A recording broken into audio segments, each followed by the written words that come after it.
Once we looked up to the stars and we dreamed. We dreamed of endless possibilities. We dreamed of discovering the unknown, creating new miracles, and most importantly, starting a new life.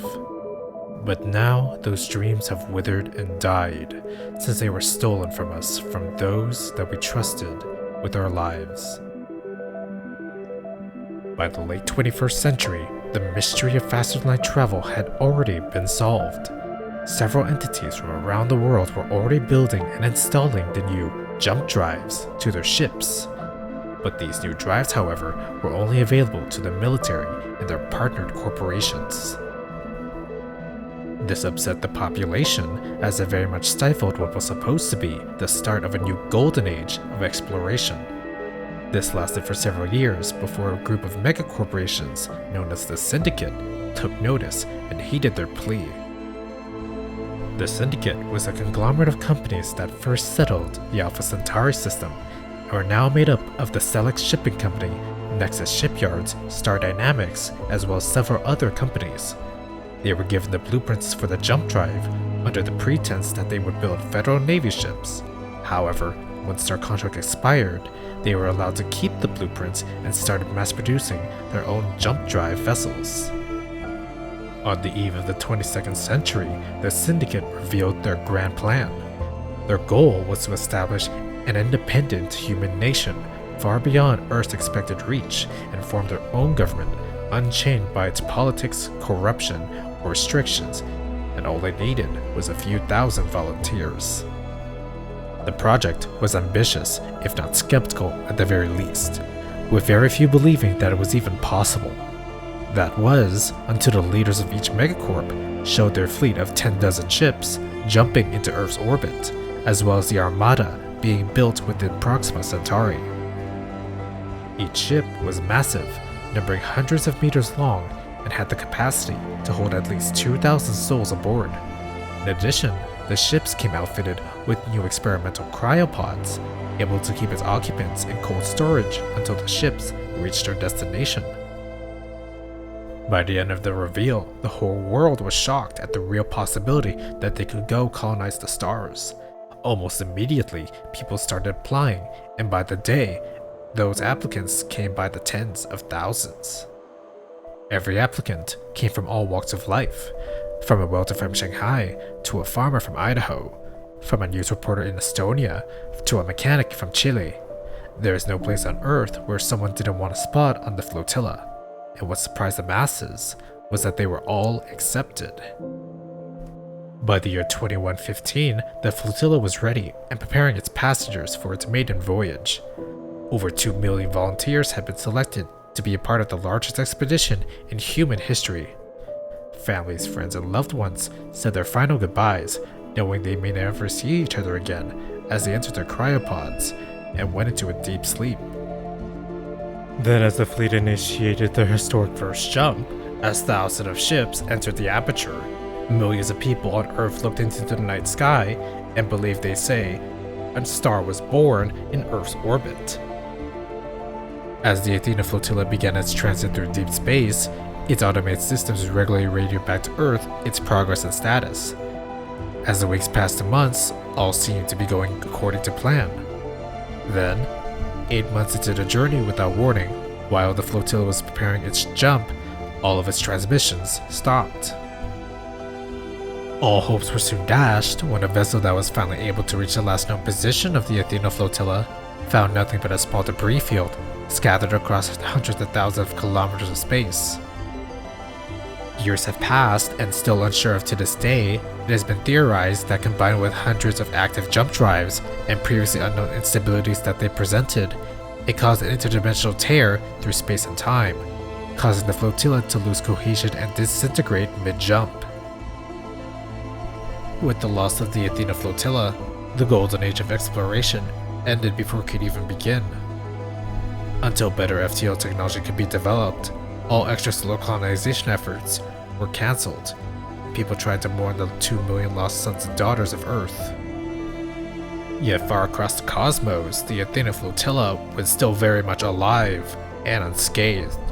virtually unaware of what their brothers and sisters back on Earth believed happened to them, and still plotting a course to their new home. After decades of surveying, a system was found. Not only were the asteroids and moons rich in resources, but the system also had several crowning jewels. Dozens of the planets in the system were found to sustain life, but what really stood out was a shining green emerald at the center of the system. A world that was not only habitable, but near perfect for human life. Covered with trees, oceans, and ice caps and savannas, its biosphere was only barely dissimilar to Earth's. As soon as it was discovered, the leadership of the expedition were awakened, unanimously agreeing that this is the place they would settle, henceforth beginning their operations, dubbing the system Orion and naming the Emerald Planet Atlas Prosper. On board the colony ships, however, as each group of colonists were slowly awakened, they were surprised to be greeted by heavily armed guards, which then ordered them to move to the cargo hold. As thousands of colonists aboard each ship grew increasingly confused, monitors across the flotilla suddenly lit up, displaying the leaders of the syndicate. On it, the leaders addressed the people and began about how the entire journey, the entire colonization project, how the whole purpose was built on a lie. While the primary mission of the Athena flotilla was to form a new human nation, it was only the members of the syndicate that would truly benefit and be a part of that nation. Without the governing rules of Earth, the syndicate was no longer beholden by their political or cultural differences, meaning they were unshackled and free to act as they wished. They immediately declared that every individual was now the property of the syndicate conglomerate. Any individual that was not directly under the management of syndicate forces would not be entitled to freedom of expression, self-interest, or even basic human rights, as their sole existence was to be mindless thralls in society and expand the wealth and power of the leadership caste. This was the plan of the syndicate from the very beginning. They even went as far as fabricating evidence that made it look like the flotilla was destroyed and everyone was dead so that no one would look for them. Almost instantly, this reveal caused an uproar across the flotilla. Many riots started to ensue, with some people even demanding the heads of the leadership. But every enraged colonist was soon silenced, as with a push of a button, several ships across the fleet opened their doors and our cargo holds were open to the vacuum of space. Tens of thousands were killed in an instant, and in an unremorseful tone, the leadership declared that every colonist were merely tools, and that tools that can't be used will be discarded. They had control of the entire flotilla, and that if they so wished, they would exterminate any and all dissenters.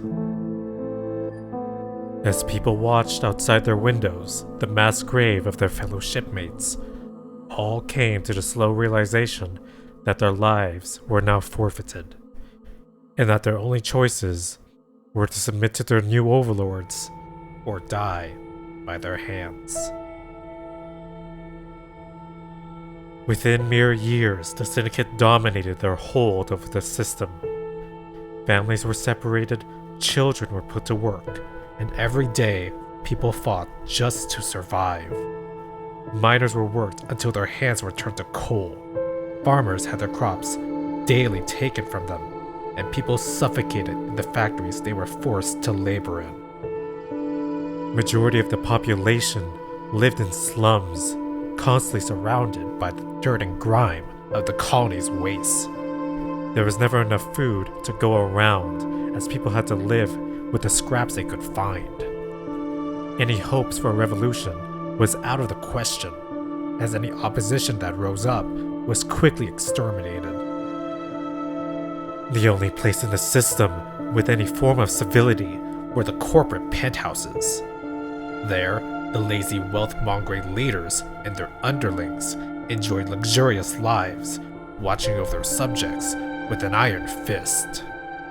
This was the way of life for many generations, and was subjugated to last for many years more. Had it not been for the immediate and surprise withdrawal of Syndicate forces. Almost overnight, ships and troops, materials and food, and any tech that wasn't nailed down was taken and loaded onto their vast loot fleet, plotting a course back to human space. But not before they took and ransacked every item we valued, and then bombarded our cities to oblivion. When they finally jumped, we were left in shambles. Our cities were ruins, our planets polluted, half our people were dead. Our civilization, if it could even simply be called that, was on the verge of a collapse. We would have been buried beneath the sands of time had it not been for our sheer will to survive. Our wills didn't break when we were detained. Our wills didn't break when our children were born as slaves. And our wills didn't break when they tried to put us to the grave. We rose from the ashes to reclaim our name, and our determination spreads forth like a crashing wave. It is now the year 2225. The former colony of Atlas Prosper has now been renamed into Freedom's Hope, and is finally thriving. People across the system now enjoy 3 hot meals a day. People have access to basic sanitation. Free healthcare has been widely adopted. We even have access to an intersystem web. We had finally begun building the dream of our forefathers. But above all those accomplishments, our most important is that we've begun fielding our own Star Navy. Using the technology that was left behind, we were able to repurpose and build our own warships. While piracy does exist, the sole purpose of the Navy is to protect and defend the Orion system. In the event that if the Syndicate were to ever to return, we would be able to meet them in earnest. It wasn't long before our greatest fears were soon realized, when an unknown fleet of ships were soon spotted in the outer reaches of the star system. Sending in a small scout force along with a diplomatic negotiator, we had hoped to have a peaceful resolution with our past oppressors. All hopes were soon banished when we lost contact with the fleet and soon started hearing news about raids on our outer stations and colonies. Only one message was ever returned from this unknown fleet. The message read, "Our return was inevitable. Our reign is eternal. Submit or die." Immediately the fleet was mobilized and we sent task forces to assault these attackers. Over the coming weeks, tales of our victories were soon widespread, and we thought we would be victorious. But for every ship we sunk, 2 more took their place. We soon realized we were outnumbered, and for every ship we lost, it worsened our side, and we were fighting a war with 10-to-1 odds. Then it all came ahead when they finally captured the shipyards above Freedom's Hope. Without the industrial might to build new ships, the war would practically be over. So the admirals attempted a desperate assault on the station so we could recapture the shipyards. I was a part of that assault, Lieutenant Archer, codenamed Arcbane, under the command of Colonel Ashford of the Screaming Eagles. The siege of the station did not go as planned. Almost immediately our team was pinned down. If it wasn't for some clever maneuvering, we wouldn't have made it to the command center. Outside the window of the station, I could see our fleet being mauled. We were losing. I didn't have time to think about it, as the Colonel accessed the Syndicate database and found something that scared me to my core. As we tried to escape with the intel, some survivors, the Colonel and the rest of my squad, lost their lives. Our escape would have been thwarted as well, if we weren't saved by a flagship. The Vanguard, our largest and most powerful ship in our navy, had to tow us back to our last safe stronghold.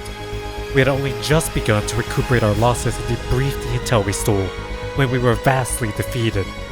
An armada of ships, with 3 hulking cruisers that were outfitted with weapons, far more advanced than we've ever seen. Before our ships could even get into firing range, they slaughtered our defenses and crippled the Vanguard with a single salvo. Only a few ships made it out, with the Vanguard taking catastrophic damage as we jumped. Now, we're stuck in the gravity well of a moon, and all systems powered down. This might be my last transmission. This is Lieutenant Arcbane, signing off.